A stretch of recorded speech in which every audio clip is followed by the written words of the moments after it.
treadmill on. Okay, here we go. This is day 2. This is BK's day 2 on the Camino. It's my day 6 doing the Camino on the treadmill. And seem to be starting later and later. Unlike on the Camino. Let's get up to 4 kilometers an hour. I mean, on the Camino, well, yeah, I did start later and later to a degree, but not like this. It's now, it's like 9:50 p.m. And it's, technical glitch is getting yesterday's episode up. But so far, as of today, probably upload this tomorrow, as of today, I will be 6 for 6. Probably no one listening anyway. Who knows? Someday there might be. It's interesting to be at the start of a new day for BK, our friend from Korea, whose walk we're following. Because, you know, I did his day 1 over 6 days. It's nice to be back to dawn, although it's night time here in Ireland. Hope you're all keeping well. Whatever shall I talk about today, you're wondering? I can feel you all leaning in, you know, just ready for the words of wisdom.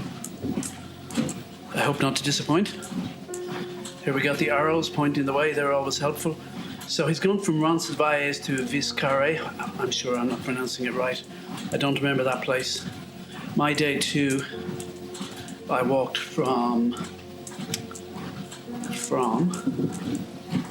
sorry, I'm just adjusting the mic a bit. I walked from Roncesvalles to, I can't remember, Zubiri, no, the place after that. What was it called? Los Altos or something. Met a mad guy there. Yeah, I don't think BK is stopping off in the place I stopped off in after Zubiri. And I met these, my knees were beginning to kill me at this stage. Yeah, the knees were bad, especially when I stopped. And this is on the end of my day 2. And my trainer thought it was really bad now because I'm starting late. Anywho,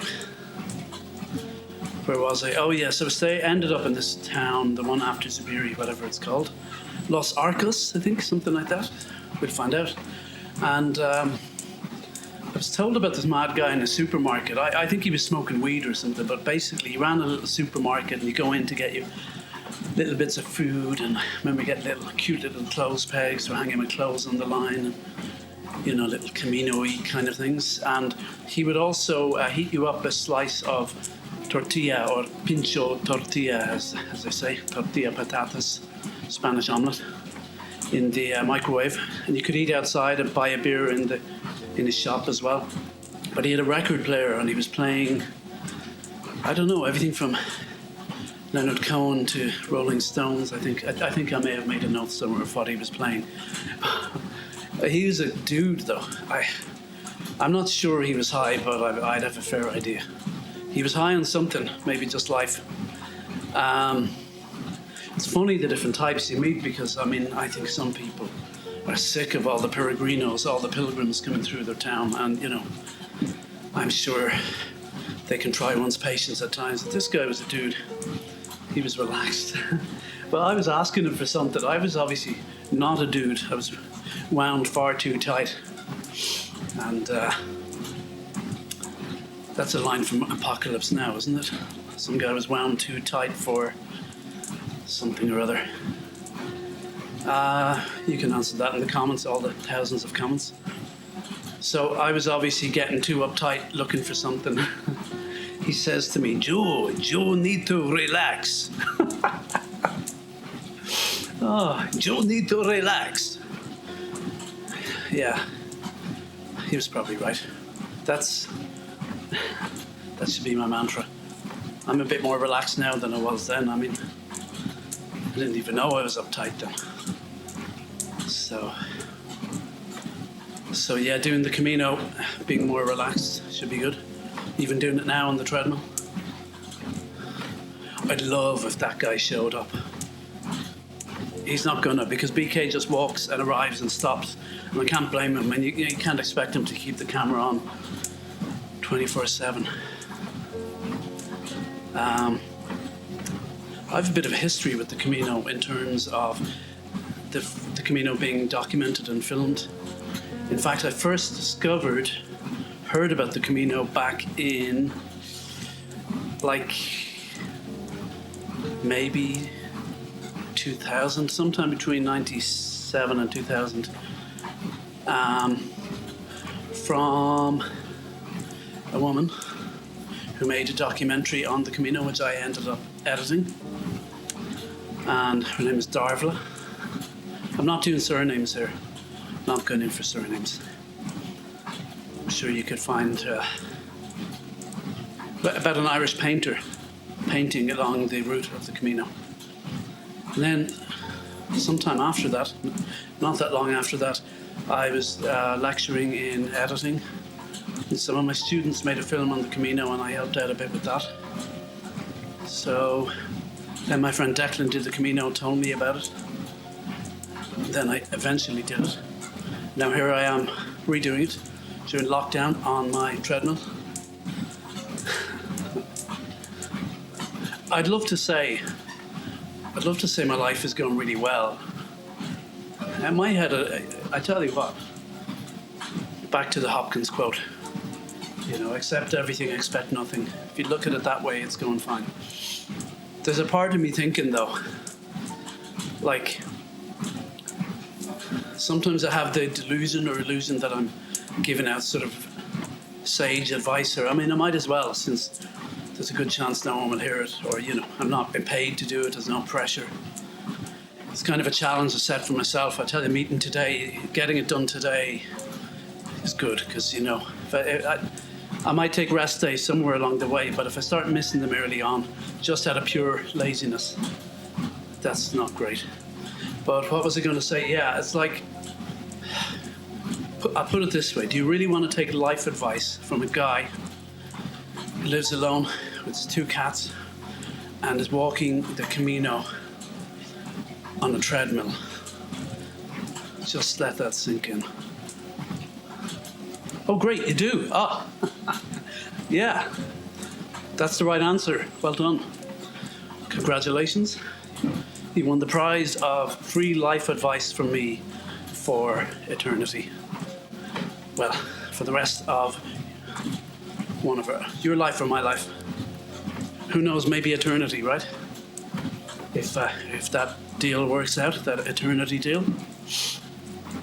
So, well, I guess as long as YouTube exists, which will end first, YouTube or the planet or the universe? Like, in 1,000 years' time, I'm assuming the universe will still be here, but if the planet Earth is still here, that's a much bigger if. Like, is there really going to be... I guess there's going to be the internet, but it's going to be like nothing we've imagined. I don't think it's going to be like... What do they call that thing? The guys who say, oh yeah, we'll have computers inside our bodies and we'll be able to travel to the stars. There's a word for that. I was going to say rapture, but that's more of a religious word. Oh God. Of course it won't come to me. I'm putting the fan on. Of course my radiator is on because I'm walking late at night. I could stop it and turn it off, but that's against the rules, so onwards, Christian soldiers. Yeah, I'm going off on a lot of tangents. I was thinking, did I say this yesterday? I was thinking, I hope I'm not repeating myself, but I was thinking about I'm not interested in angry Christians or angry atheists. And then I was thinking,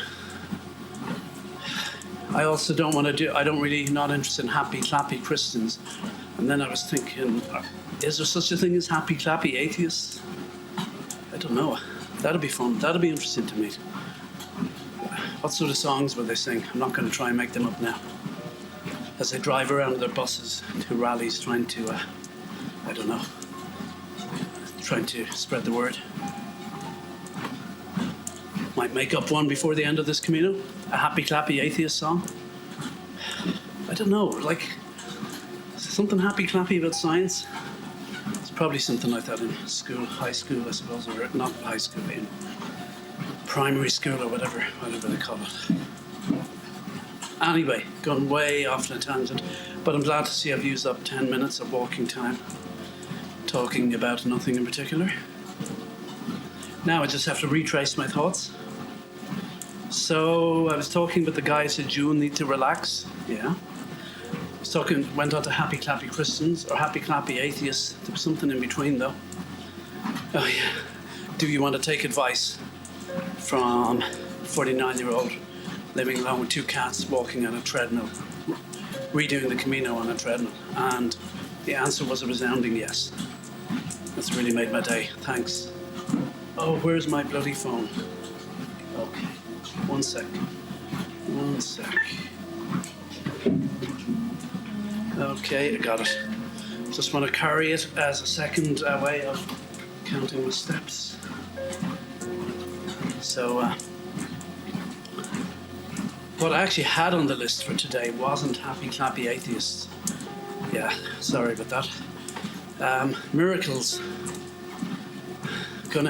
Day 6 and I'm already going for the kind of $10 words, going for the big stuff. Miracles. Why did I put that down? It's an interesting sort of idea. A lot of what I might call a miracle, someone else might call a coincidence. Like, for instance, I've got to grab my water here. That's not the miracle. Like, for instance, my cat Bobby arriving. Okay, let's take some water. That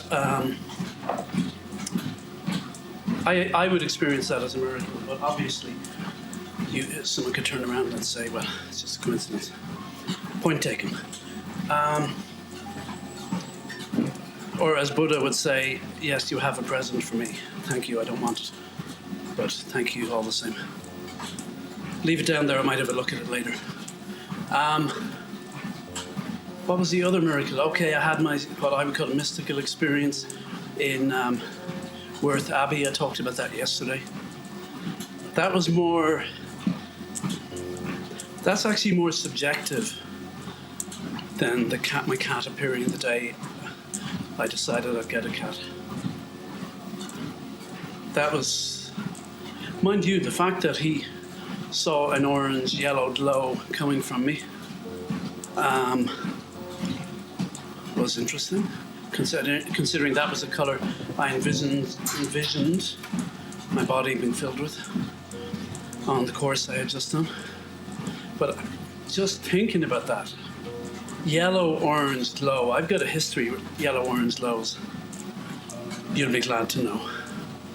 I can feel anyone who's listening in has just lent into their radio now. Their radio, listen to me, into their wireless. And anyone who's watching has also lent in.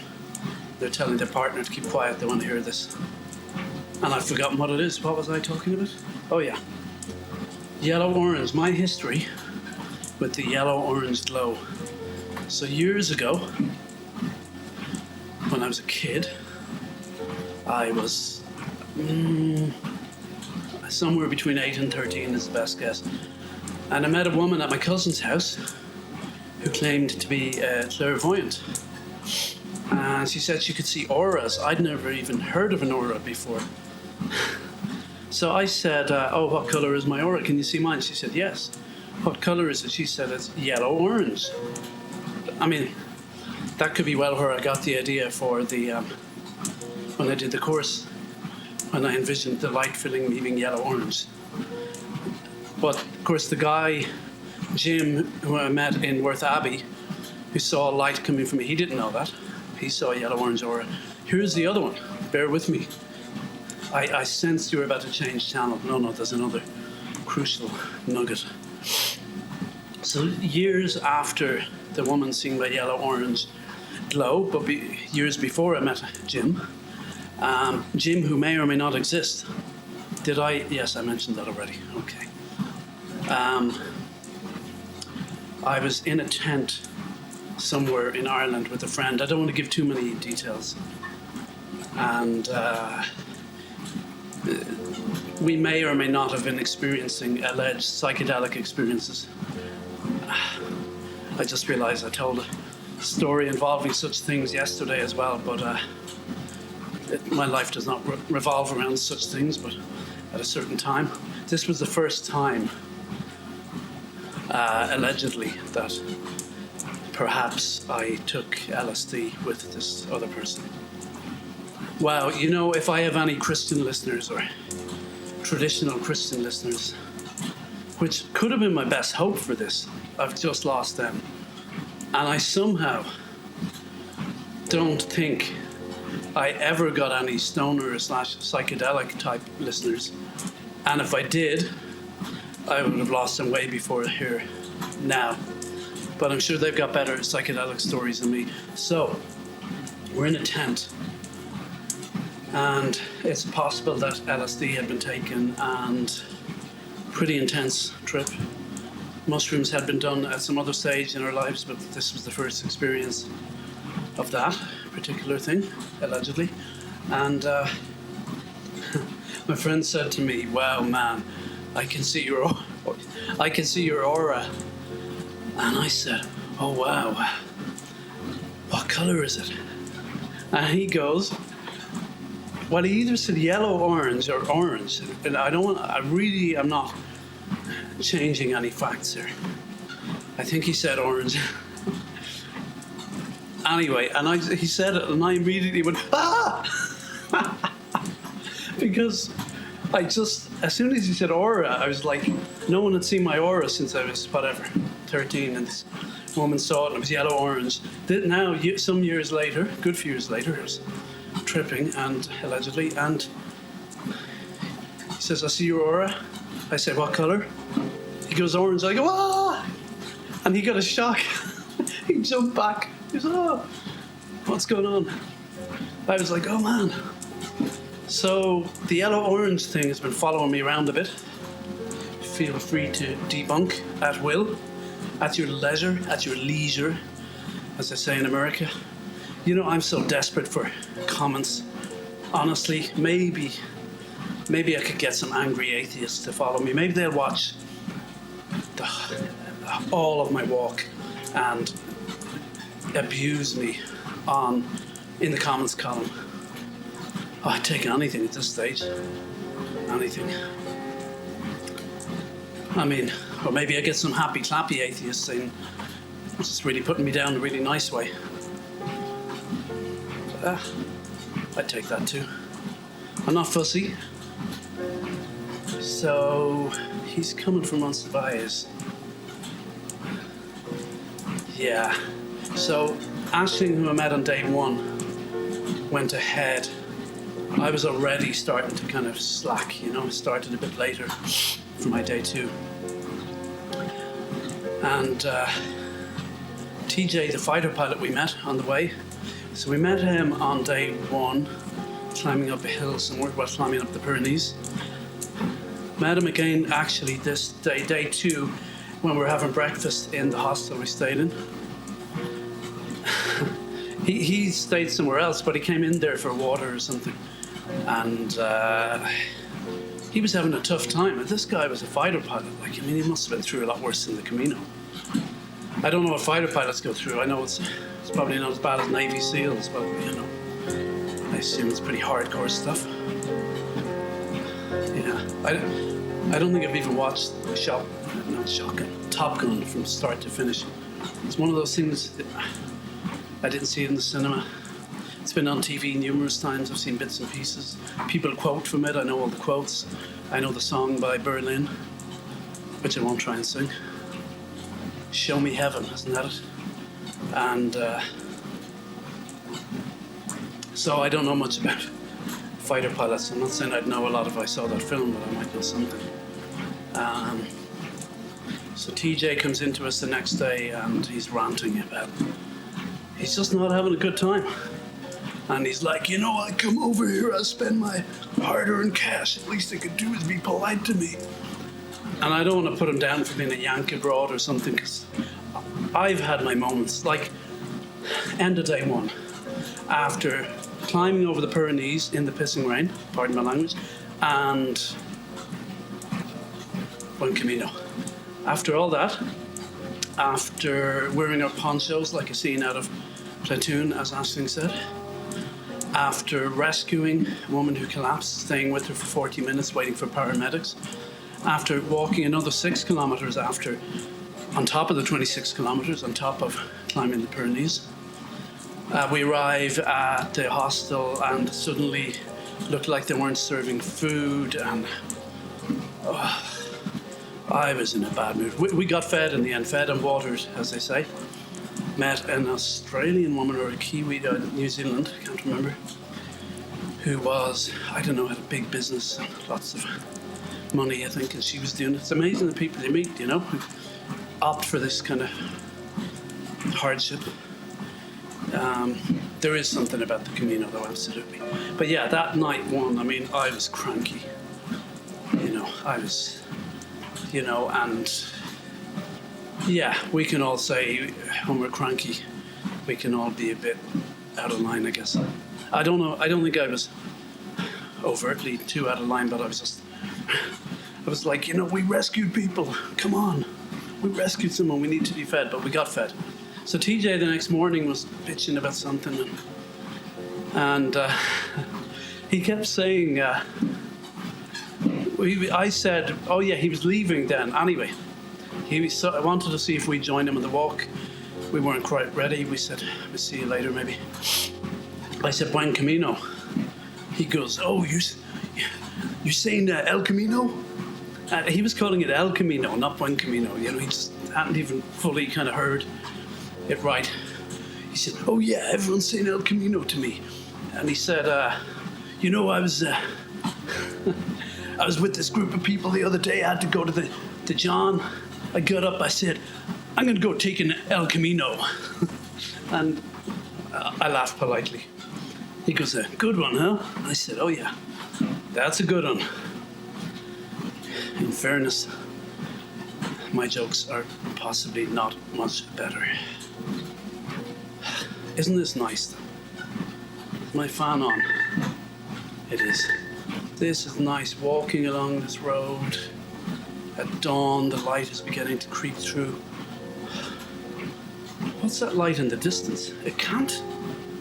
I mean, if it's the sun, it can't be the sun. Because, is it? It is.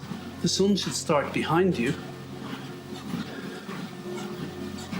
then come around in front of you, but it is. I mean, it depends on the angle. I would say, yeah, it comes around to your left. I'd say they'll have to turn, yeah, they're going to go right here. And this, at some stage, the sun will end up to their left or behind them. You're really getting some fascinating details here. But you know, I do my best. Got to keep you listening. I said I was going to talk about miracles, and I've managed to studiously avoid that. Look at that sign. It says welcome in lots of languages. That's nice. All the vans going off to work. Here is a cafe. See, I'd often start my day, walk a little bit and go to a cafe. No, I didn't go to that one. I had breakfast at where we stayed. That's right. I'll keep you posted of all the details. He's crossing a road now. Main road. Sometimes you end up walking alongside main roads for a long time. It's not the nicest part of the Camino. The nicest part is when you go on the little paths. Hope he knows where he's going. Those people have just gone into that hostel.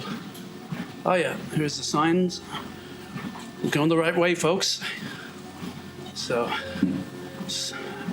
Stay with us. Miracles. Take some more water here. I was going to make a joke about, it's turned into wine. But I decided not to. There's a funny joke about that. There is a funny joke about that. Okay, I'll tell that. Look, we got something like 200 of these, I think. Still haven't calculated. I'm going to follow all of BK's videos. I must add them up to see how long they are. And I keep saying I'm probably going to do 800 kilometers. That would be 200 videos in total. You'd be glad to know. It's going to be like getting to the end of a long book and going, I wish it wasn't over. But you're only at the beginning now, so relax. You need to relax. Yeah, so the joke told by the late Brendan Grace, Irish comedian, who unfortunately passed away, I'm going to say last year, but I think it wasn't at the end of 2019. Like last year, 2020 is such a blur for a lot of people. Our sense of time is a bit kind of messed up by that. I think it was the end of 2019. God rest his soul, Brendan Grace. And he would have been one of the old style comedians, but I mean, he's stayed popular to the end. And he was also in Father Ted. That kind of brought him to a younger audience. But the joke he told was about the wedding feast at Cana, where we know Jesus turned the water into wine. So anyway, they're at the wedding. It's all going great. Jesus turns up. They run out of wine. He turns the water into wine. Great time is had by all. Much merriment and festivity. And you have saved the best for last. Isn't that the quote? Look at me with my Bible quotes. I'm like a Protestant with my Bible quotes. Catholic Ireland, we didn't really grow up with Bible quotes. It was more just instructions and catechism, who made the world and all that kind of stuff. God made the world and this is the sin. We got the 10 Commandments. We got thou shalt. Yeah, we got the 10 Commandments. And we did get, in Mass, you get bits of the Gospel, but I don't know, Protestants, my understanding, they go to Sunday school and they're really kind of more into the words and learning stuff off, I think. That's the thing, yeah, Protestants, it is more word-based. Anyway, back to the joke. So, wedding feast at Cana, they all have a jolly good time and go off to bed. The father of the bride wakes up the next day with a terrible hangover. And he calls one of his daughters and he says, would you get me a glass of water, love? I really need a glass of water. And for God's sake, whatever you do, don't let that young fella near it. I think that's a great joke. I don't tell it as well as Brendan Grace. But, newsflash, breaking news, I'm not a stand-up comedian. So, I mean, as I said, I do stand-up shows for myself in my head, like Bob De Niro in King of Comedy. So I'm pretty good in my own head. Not so good outside of it. BK, hope you're doing okay there. I can hear you breathing kind of heavy-ish. Look at these people ahead of him. This guy looks nice and fresh. Ready to just... He's already overtaken someone. He's ready to just run through the whole Camino. Oh God, when I see people like that, I'm just like, makes me want to give up. Hopefully we'll overtake him later. He's, I don't know, gasping with exhaustion. He'd be the guy that they end up leaving behind with a cantina of water and a gun for the engines. Am I allowed to say that? I don't know, that's what they used to do in those movies. They'd always give him water and a gun. I'd be kind of like, save the water. Why are you going to give it to the guy who's going to die? No, give him a gun to kill the baddies. But I would say now, strategically thinking, that is a waste of water. That's just my take on it. I think even as a kid, I used to think that. So anyway, we're going to be keeping an eye out for this guy, this show-off here. Let's see, See how he ends up. No, I wish him well, of course I do. Buen Camino. So miracles. Okay, I'm half an hour in and I've managed to skate around the subject. Why did I bring it up? I was thinking of Bobby, my cat, as a miracle. I was thinking of my mystical moment in Worth Abbey. Got a couple more, maybe a bit more personal, but my take on miracles. There are some. I read a book called The Miracle Detective, actually, a Rolling Stone journalist who was cynical about a lot of these things. But hold on now, I gotta stop. I remember this. Of course, this was the village where Ashton and I stayed. It's all coming back because we walked. We stayed beyond here. Of course we did.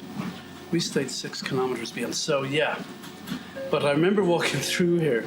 So as I said, after walking over the Pyrenees, rescuing a woman, stopping for a drink, and probably pincho tortilla, met 2 Irish guys, and Ashton had stayed chatting with them. I went to Pilgrim's Mass, being a good little Irish Catholic boy. Came back. So, in fairness, we both had a couple of beers. I venture to suggest that Ashley may have had 1 or 2 more than me because she didn't go to Mass. And there's a lesson there, I dare say, to be learned. Anyway, enough moralising. So we're walking along here, and we're just, I guess, looking for directions and wondering, are we in the right place? Are we going the right way? And we see a house on the left somewhere here, and it has some sort of sign outside it, like an icon more than, it wasn't words like it. Ashley was sure that's some official, what's that place I'm looking at there? What is that? Restaurante, is it? Yeah, okay. Anyway, she thought it was some sort of hostel or something. We opened the door and go in, and we walk right down the corridor and into a room of a private living room, man sitting watching TV. He was really nice. In fairness, his front door was unlocked. He was pretty relaxed about the whole thing. And I guess he sent us on a merry way. There wasn't too much drama involved. No shots were fired. So maybe that happens to him a lot, I don't know.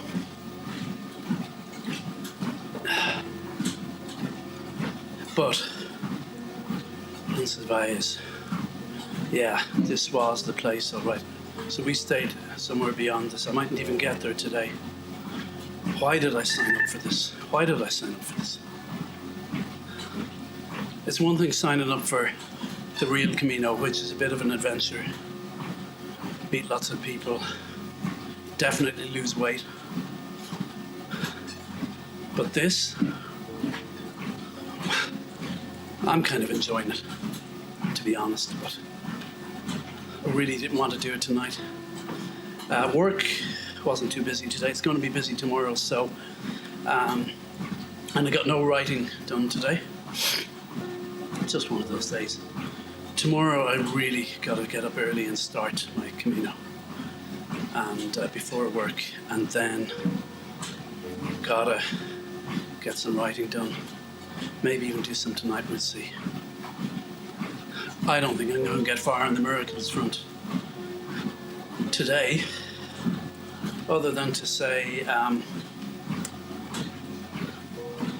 that maybe the real miracles occur in your heart. Like I'm thinking of John Coltrane, the jazz player, chronic heroin addict. He did have some sort of mystical religious moment, and after that he stopped using heroin. There may be more to the story. I imagine there could have been recovery place, involved, or whatever, I don't know. God, I couldn't hear that truck passing at all. I can hear BK breathing. Of course, I had my right can off my ear, but still. Anyway, I'm sure you're not too interested in that. Well, BK's walking on the left, which is good. In Ireland, we walk on the right. That drives me nuts when people walk on the left on small country roads. In a country where we drive on the left, you should walk on the right. Little pet hate of mine. I won't get into that, or I'll spend the next half hour talking about that. John Coltrane, and then he went totally clean and didn't, as far as I know, become a happy Christian, but brought out an album called A Love Supreme, which is beautiful. John Kelly, I probably discovered it from John Kelly, an Irish DJ. Oh, what's this person saying? See, they're with him. Yeah, I can't hear. This person is talking. Hold on a sec. Putting on both cans and I can't hear anything. And they're talking, so newsflash, the sound must be totally out of sync. Wow. Okay. We can live with that. Let's go with the flow. So anyway, John Coltrane, that's a kind of miracle. As I did mention before, I read that book, The Miracle Detective. It's really interesting about a guy, Rolling Stone, yeah, Keith, what's his name? Keith Richards. No, it's a Rolling Stone journalist, following different miracles around the world, but also doing research on. Now I hear the speaking, so that must sync with the earlier bit. Okay,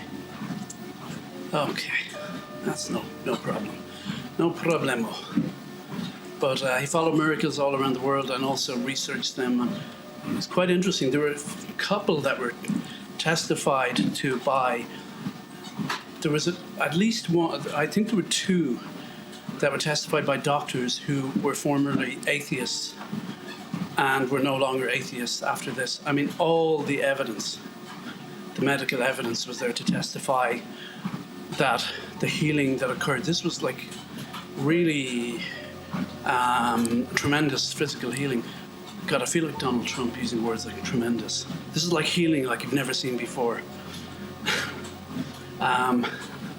Steering swiftly away from politics. But I have lost the use of adjectives. I'm trying to explain it well. But anyway, there was some extraordinary healing that was testified by medical doctors, including atheists. A couple of whom actually became believers afterwards because the evidence was so overwhelming. Can you really say what happened? No, but you can say it was completely beyond any scientific explanation and kind of overnight healing. Interesting thing about that is people have a certain type of mind who you tell them that they'll immediately discount it, even if you have evidence. There's some people who don't even want to look at the evidence. They just don't want to believe. That is their right. But often they be the kind of people who talk about evidence and science-based, blah, blah, blah. Anyway, really don't want to get in an argument with whatever one listener I've left, because I'm sure I'll manage to offend everybody, pretty quickly, if I haven't already. God, I'd love to get a load of listeners. I said that before. I can pretend I don't, but it would be nice. But it would also be distracting. I'd probably rather get my book published, become rich and famous in the back of that, and then this is just a thing that's out there. I can't see somebody sitting down and watching these. Maybe they would walk the Camino on a treadmill or exercise bike like me watching, or maybe walk listening. It's a big if, because none of what BK filmed is edited, none of what I say is edited. And boy, I am able to ramble on about nothing. But I try and throw in a few hooks. So back to miracles. What do we got here? They're unloading bales of hay. And I can tell you these are rectangular bales, which I haven't seen in a long time. Or are they? Oh, no, that's a... Yeah, but they're huge. Huge rectangles. They're not like the old bales we used to pile up in the back of trailers. So, See, you go through places like this now. We're looking at a kind of dirt track, and kind of warehouses, agricultural sort of sheds, really, and light is a bit overcast. It's not like amazing. It's not bad, but it's not like stunning. But that's the thing about the Camino. It's not like a normal holiday, and it is more like life. You just, there's good bits and bad bits. You meet people on tours who kind of skip the bad bits or the boring bits, like the Meseta, I think they call it Meseta. There's a flat, dull bit somewhere in the middle. But I don't know. It's like people are always promising you solutions to skip the bad bits in life, but it doesn't really work that way. Like having done the whole Camino without, walking the whole way without getting a bus once, and having gone through all the bad bits, having got lost, clocking up more time, having been sick, having been lame, everything, and then getting there in the end is great. Although actually my initial arrival, Santiago, hate to tell you this now, was a bit of an anticlimax. But then I kind of redid my arrival the next day, and that was great. It's possible to do that. Reframed it.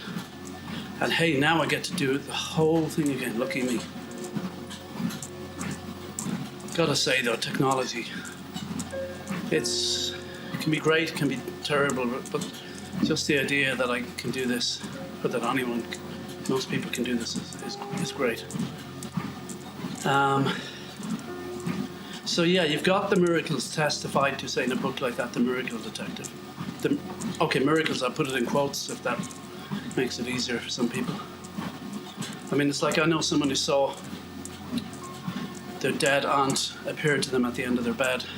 They went into work the next morning and was told their aunt had died. I said to that person, I mentioned, oh yeah, you saw a ghost, and they said, no, that wasn't a ghost. I'm like, okay. If the word ghost is the problem, we can call it something else. But it was a person who had died, who you didn't know was dead, appearing to you at the end of your bed. That kind of fits the definition of ghost, if you look it up, I think. Dead person appearing to you. I did look it up, actually. It's like a nebulous form of a dead person or something appearing.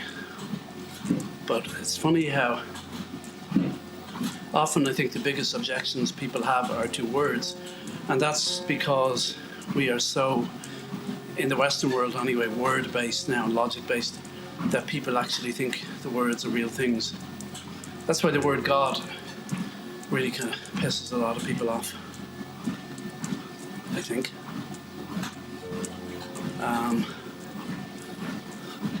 You hear a lot of funny things nowadays, like someone I know who said, I don't believe in God. And then she started talking about astrology. I'm kind of, okay. But again, when she said she didn't believe in God, there's a BBC producer by the name of John Lloyd who worked with Douglas Adams on The Hitchhiker's Guide to the Galaxy. There's name checking, another famous atheist. And John Lloyd, though, was interviewed with, I should say, the late Douglas Adams. Well, do you only say late when they recently died? He died a while ago. Anyway, God rest his soul. If you're listening, Doug, I know. How ironic. If you are listening, that would be kind of ironic. Would you be annoyed by me saying God rest your soul? Maybe you would. I don't know. But John Lloyd, who worked with him on the radio play of Hitchhiker's Guide, also did a book with him called The Meaning of Life, which is full of all these funny definitions of things that there are no words for in the English language. And he was interviewed, and I don't remember the rest of the interview, but he just said, when people ask me, do I believe in God, I say, tell me what you mean by God, and I'll tell you if I believe in that. I think that's a good answer. I certainly don't think it's a cop-out, because as Thomas Aquinas said, what did he say? A major fail there, epic fail, as they say. As Thomas Aquinas said, well, see, I might be mixing them up with Plato or Socrates. I am a spoofer, as in case you haven't figured that out yet. Okay, look, one of the philosophers said, the only thing I know is that I know nothing. I think Aquinas said something about God is the only thing I know about God is I know nothing or something. But, you know, he talked about God as the unknowable.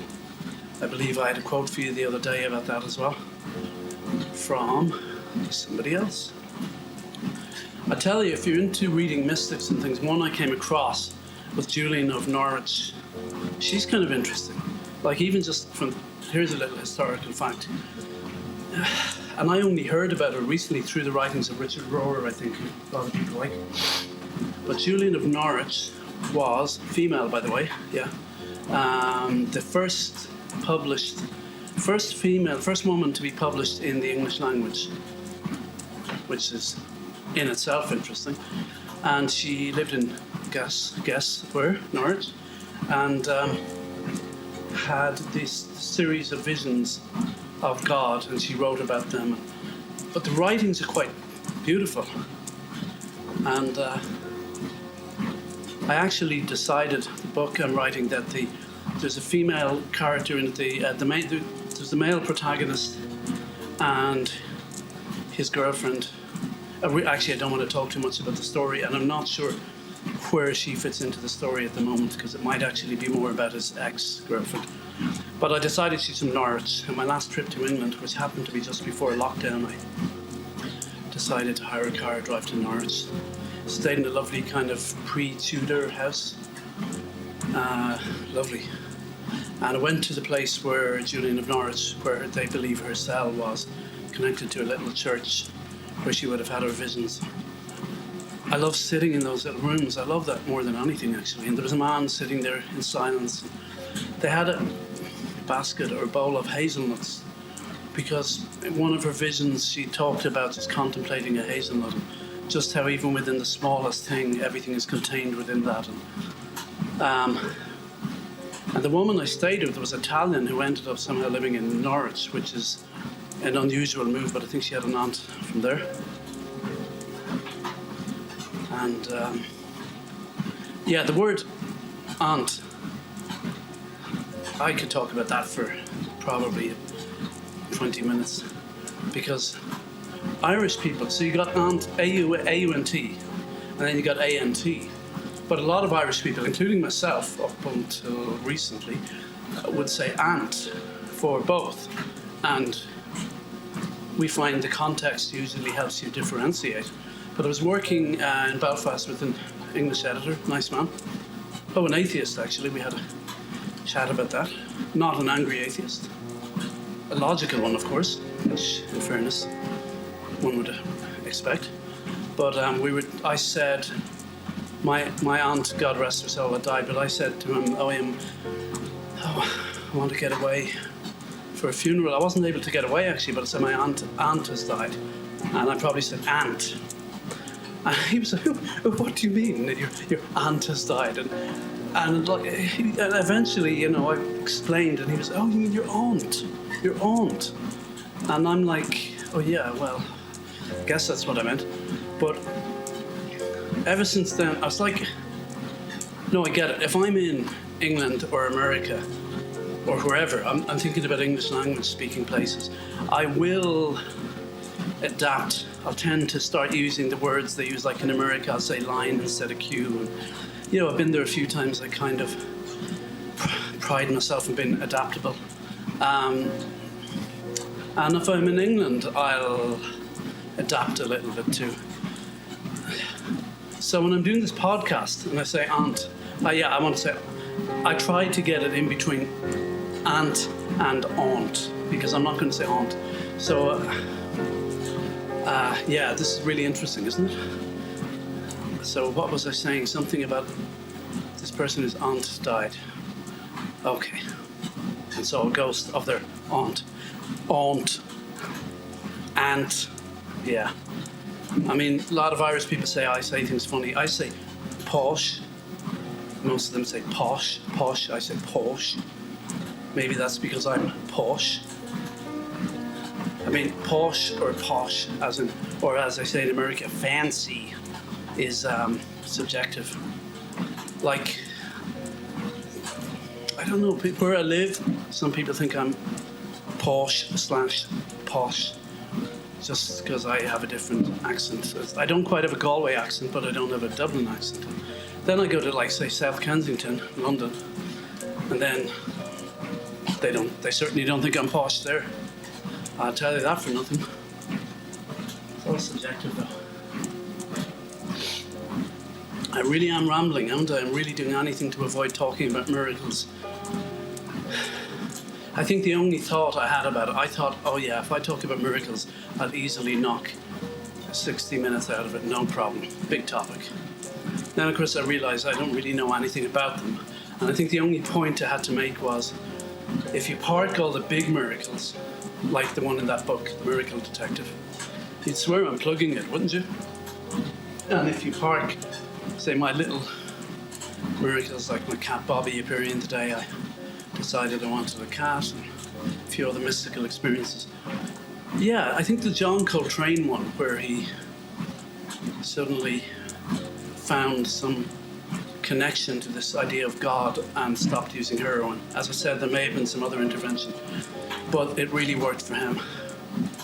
That's a miracle that happens, I think, in the heart. You can even say in the mind if you prefer to put it that way. That's beautiful. And really, at one level, all it is a shift in point of view. And those do happen. Not as often as we would like, but they do happen to people. And the fact he recorded an album then sort of testifying to that. He did die young still from liver damage. I think the damage had been done. And John Kelly, the radio DJ in Ireland who played him, who I think introduced me to him, also played his wife singing playing a version of A Love Supreme. Beautiful album, beautiful song. And yeah, the only lyrics in the album, I think, are just him saying A Love Supreme, singing A Love Supreme, but the music is so beautiful. So beautiful. So yeah, the only music I've mentioned so far is ZZ Top and John Coltrane, which actually, they're not completely apart. ZZ Top are blues rock, and the blues really are the foundation of modern American music. But then jazz is kind of sort of maybe parallel to that, out doing its own thing.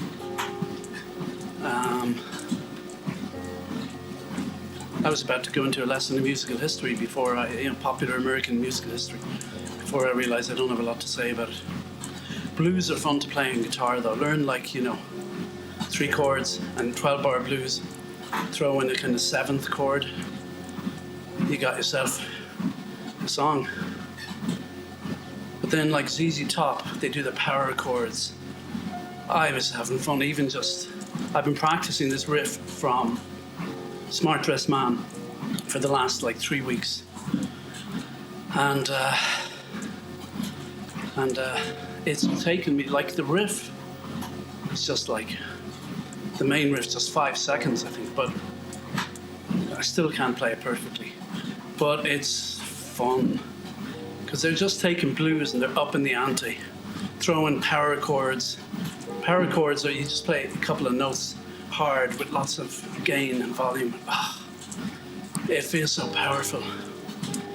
I used to imagine when I was a kid, just going out in a stadium playing to a huge crowd, because I never actually practiced or anything, just fantasized about it.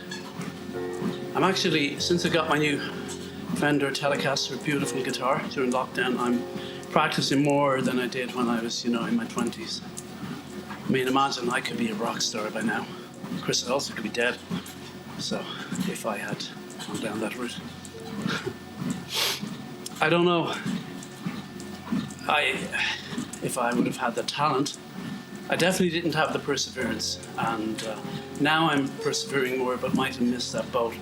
But in my head, I think a lot of, certainly guys, you know, I'm assuming lots of guys did that miming in front of the mirror when you're young, playing Imagine Being a Pop Star. In your head, in my head, I felt I could be, you know, one. And I mean, it's possible, but I don't know. I was the short guy. That's immediately there. You got that sort of thing to overcome. Oh, and I was neurotic and nervous. Oh, man. Nah. I mean, I started smoking relatively early. I haven't smoked for years, by the way. I hasten to add. So, you know, dabbled in a few not so legal things. It's not enough, though. It's not enough. There's a certain thing you gotta have. A bit of height probably helps. Not essential, though. Prince doesn't have the height, but he's got the swagger. Oh, man. See, I used to think it's the height, but no. There's some other factor that helps. Yeah. So I've walked, 56 minutes on the treadmill. How long in the video? Oh, 56 is about good. I'm not going to be talking about miracles after all. I've just got lost in the idea of being on a stage. But I do think men can kind of almost, especially as a young man, believe that you could be that rock star. And of course, the ones that become rock stars believe it too. But Bruce Springsteen said, if you were good in school, if you liked school, you wouldn't be a rock star. Well, I didn't like school, so I had that bit down. I used to knock off school a lot with my friend Ronan. Still studiously avoiding surnames, don't want to incriminate anyone. We got caught loads of times. But the principal used to say to me, I went to two schools. I went to the nuns in Oranmore, then the Jesuits in Galway city or town. And the principal, when he'd catch me, he'd say, James, you know, I catch you every time. I'm thinking, I actually met him recently. I said, you know, every time you said to me, you catch me every time, I'm thinking, how do you know you catch me every time? He only knows about the times he caught me. But I certainly don't regret knocking off school, and I still have kind of intense dreams or even nightmares about being back in school, and I just hate it. Yeah, it's always a relief to wake up from that.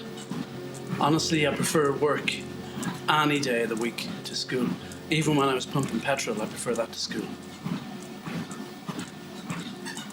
Pumping gas. Yep. There's something really easy top about that, isn't there? They got a gas station in one of their videos, at least one of them. They got that, is it Ford car? Yeah. Every girl's crazy about a sharp-dressed man. Well, I've made it through another hour walking. It's now Irish time. It is now coming up to, it's about 10 to 11 p.m. Doubt I'll write tonight. Maybe a little bit. We'll see. Off to bed. And glad I made it through this. I'll walk until I hit 4 kilometers. So it might be a little over an hour because I slowed down a bit at one stage. PK is more breathless than me, but he's got a pack in his back. He's also got just that terrain and everything. It's different. I'm walking on a 0 incline right now on the treadmill. It's not too hard. I shall endeavour to come up with more interesting things to talk about tomorrow. And can't promise I'll succeed. But the intention is good. Although you know what they say about good intentions. If you don't know, I won't tell you. Don't want to end on that bum note. So I'm now coming up to 30 seconds left, and I will hit 4 kilometers and shortly too. Good. Hope you've enjoyed walking with me, listening to me, and hope I can keep coming up with things to talk about. I'm putting myself down saying, you know, not coming up with much, but maybe someone will find it interesting. So I've hit 60 minutes, an hour of walking, and I've hit 4 kilometers. So, Buen Camino. Good night, good morning, good afternoon. And I shall talk to you soon. God bless. Buen Camino.